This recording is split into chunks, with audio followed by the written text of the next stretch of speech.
Hello दोस्तों, मैं हूँ विजय लक्ष्मी। आप लोग को अपने चैनल पर स्वागत करती हूँ, अभिनंदन करती हूँ सब भाई बहन को।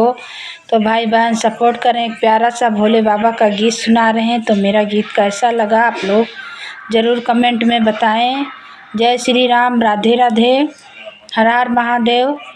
अरे दुआरा पे खड़ी है पुजरिया के मड़िया, खुअलो हे बाबा। अरे दुआरा पे खड़ी है पुजरिया के मड़िया, खुअलो हे बाबा के मड़िया, खोलो हे बाबा के मड़िया, खोलो हे भुअला।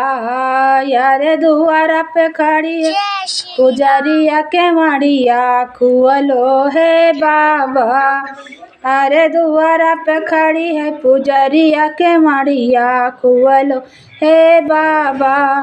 बाड़ी रे जतनवा से गइलू गंगा जी, बड़े रे जतनवा से जल भरी लायो, जल भरी लायो भोला, जल भरी लायो। अरे चरण धुआई पौआ लगबै के मड़िया, खुअलो हे बाबा। अरे चरण धुआई पौआ लगबै के मड़िया, खुअलो हे बाबा। अरे दुआरा पे खड़ी है पुजरिया के मड़िया, खुअलो हे बाबा के मड़िया, खुअलो हे भुअला।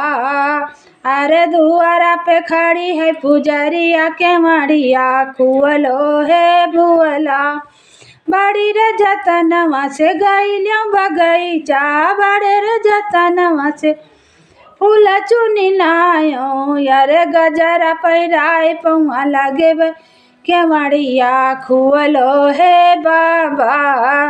अरे गजरा पहनाए पौआ लगबै के मड़िया, खुअलो हे बाबा। अरे दुआरा पे खड़ी है पुजरिया के मड़िया, खुअलो हे बाबा के मड़िया, खुअलो हे बाबा।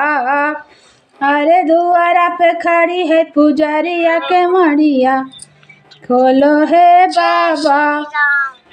बड़ी रे जतनवा से गइलू बजरिया, बड़ी रे जतनवा से गइलू बजरिया। अरे लाई आयो बीरा बतासा के मड़िया, खुअलो हे बाबा। अरे लाई आयो बीरा बतासा के मड़िया, खुअलो हे बाबा।